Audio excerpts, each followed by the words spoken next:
YouTube family કેમ છો? મજામાં? જય માતાજી, જય મંગલ. નવા વ્લોગમાં તમારું બધાનું સ્વાગત છે. અને આજે છે રામનવમી. તો રામનવમીના બધાને સીતારામ. તો જો અત્યારે આપણે તૈયારી થઈ રહી છે, તો કારણ કે રસોઈમાં બનાવવાનું છે આજે. તો વિડીયો આખો જોઈજો તો ખ્યાલ આવશે કે આપણે લાડવા બનાવવાના છે. રામનવમી છે એટલે આજે લાડવા કરવાના છે. તો હાલો બધાય લાડવા ખાવા. હા, સૂરમાના લાડવા. આજ રામનવમી છે ને એટલે અમે જો સૂરમાના લાડવા બનાવીએ છીએ. તો હાલો બધા લાડવા ખાવા કે નહીં? હા, મારા મેડમ બનાવે છે, કારીગર છે મારા મેડમ. તો જો અહીંયા આ રીતે કાસા હોય ને આ રીતે તળી નાખવાનું. પછી આને છે ને, કારણ કે મિક્સ ઓલામાં કાઢી નાખવાના કટરમાં. તો આ રીતે આપણે, કારણ કે આપણે મહેનત તો કરાવી પડે થોડીક, તો લાડવા બને. નહીં તો લાડવા બાડવા બને નહીં. મહેનત કરાવી તો બને કે નહીં? મેડમ એકલા કાંઈ ન થાય. હા, તો હાલો આપણે તો અત્યારે કરી દીધી છે તૈયારી ચાલુ. બસ તો બીજું તો કાંઈ નહીં ને. આપણે આજે છીએ ઘરે, કારણ કે કારખાનું તો ચાલુ છે, પણ અમારે નવા નવા વરઘોડિયાને જમાડવાના છે ને, એટલે આજે એને જમાડી દેવાના છે રામનવમીના દિવસે. તો વિડીયોમાં કન્ટિન્યુ બન્યા રહીજો.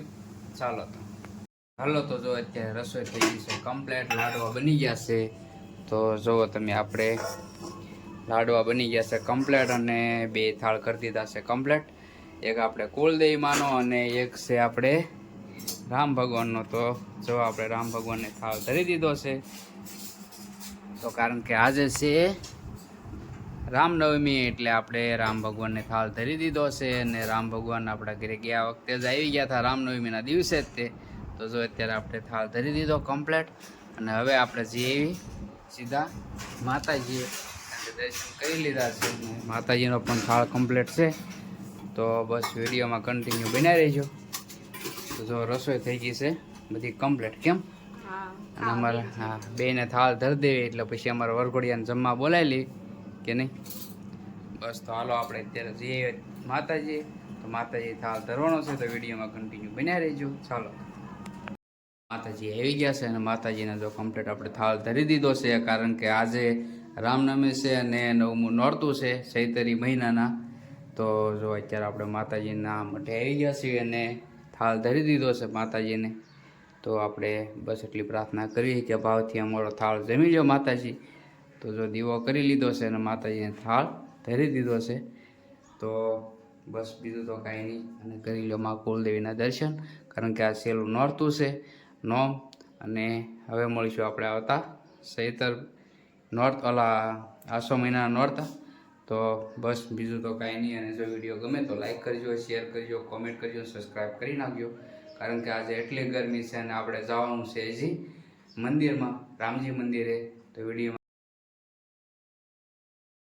જાય છે રામજી મંદિર. તો વિડીયોમાં કન્ટિન્યુ બન્યા રહેજો. હાલો તો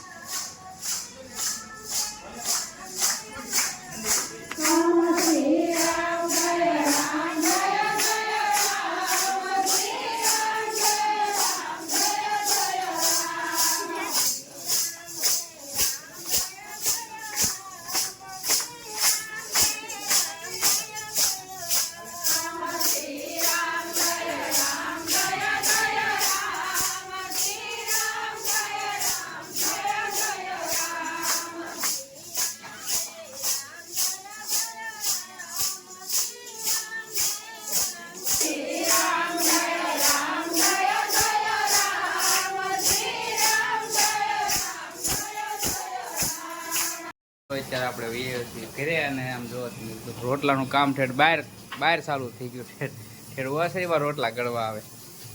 જો પંખા નીચે, જો પંખો છે ને એની નીચે રોટલા ગળે, અને તાવડીમાં પાછું ઠેઠ અહીંયા નાખવા જવાનું. કેવાય નખરા કરે. નખરા નહીં, પણ અત્યારે ગરમી જ એવી છે, કારણ કે આજની 42-43 ડિગ્રી ગરમી છે. એટલે ગરમી ના કારણે ત્યાં બહાર રોટલા કરવા પડે, કારણ કે સોલામાં તો સોલા કેમ નથી કરતી?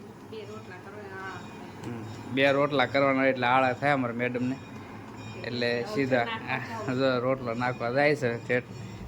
જોવો તમે ઘડવાનો બહાર, નાખવાનો અહીંયા, ખાવાનું બહાર, બધું અલગ અલગ છે કામકાજ. કેમ?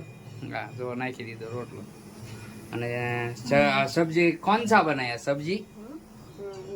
શું કહેવાય ગલકા. ગલકા કા સબ્જી હે આજ. બપોરે તો આપણે ગળું ખાધું. હા, બપોરે તો કારણ કે આજ રામનવમી હતી એટલે લાડવા બનાવ્યા હતા. અને આમાં નવા વરઘોડિયાને જમવાનું કીધું હતું એટલે ત્યારે આપણે વિડીયો બનાવવાનું, કારણ કે એમાં એવું હતું થોડી ઉતાવળ થઈ ગઈ હતી. અને ગરમી એટલી છે આજે કે રહેવાતું જ નથી, કારણ કે વાદળછાયું વાતાવરણ છે અને ગરમી એટલી છે. અને તમારા ગામમાં કેવી ગરમી પડે તો કહેજો. અમારા ગામમાં તો બહુ ગરમી પડે. કેમ? અત્યારે બધે પડે. ગરમી તો હોય જ તે. હા, તે કાંઈ નથી. કે સાયોની ટાઈટ. કારણ કે ગરમી એટલી છે ને. અમારા કાવ્યબેન વૈયા ગયા છે, ક્યાં ગયા કંઈ ખબર નથી અમારા કાવ્યબેન. અને દીવાબત્તીનો ટાઈમ થઈ ગયો છે. દીવાબત્તી આપણે અહીંયા કરી નાખી છે. અને અમારા કાવ્યબેન મઠમાં દીવાબત્તી કરવા ગયા છે. કેમ? તો આજ તો જો કારણ કે રજા હતી નહીં, પણ આજે જમણવાર રાખ્યું હતું એટલે આપણે રજા રાખી દીધી. અને કારણ કે કારખાના કાંઈ આજ મજા આવે એવું હતું નહીં એટલે આપણે રજા રાખી દીધી છે. અને જો અત્યારે હાન પડી ગયા તો બસ, બીજું તો કાંઈ નહીં. અને જો આ વિડીયો ગમે અત્યારે બેસી ગયા છે વાળું કરવા, અને અમારા મેડમ વાળું કરે છે. જો હું ખાશો? ગુંદા ખાય છે. જો પલાળેલા ગુંદા, ગુંદાનો હાથનો ને આ કેરીનો હાથનો. તો ફૂટું આવ્યું. હા, ફૂટી ગયું. અને જો સાથે છે પાપડ છે, પછી બપોરના લાડવા ખાય છે. ખાય છે. અને અમારે કાવ્ય શાક ને રોટલો, ગલકાનું શાક અને રોટલો, અને ટાઢી ટાઢી સાઈઝ કે નહીં. કારણ કે બહુ મજા આવી ગઈ ખાવાની. કારણ કે બપોરે ગળ્યું ખાધું હતું એટલે રાતે કાંઈ ગળ્યું ભાવે નહીં, એટલે રોટલો ખાવાનું મન થઈ જાય. અને બહુ રોટલો ખાવાનું મન થાય કાંઈ. અને રોટલા વગેરે હાલે નહીં. રોટલો એને બહુ ભાવે, આપણને થોડોક ઓછો ભાવે, પણ રોજ રોટલો તો જોવે જ તે નહીં. તો હાલો બધા ખાવા, તો ખાઈ લેવી. પછી કહેતા નહીં, કીધું નહીં, ખાઈ પછી તો વિડીયોમાં બન્યા રહેજો. ખાઈ લઈએ આપણે. મસ્ત શાક બન્યું છે. તો હાલો બધા ખાવા.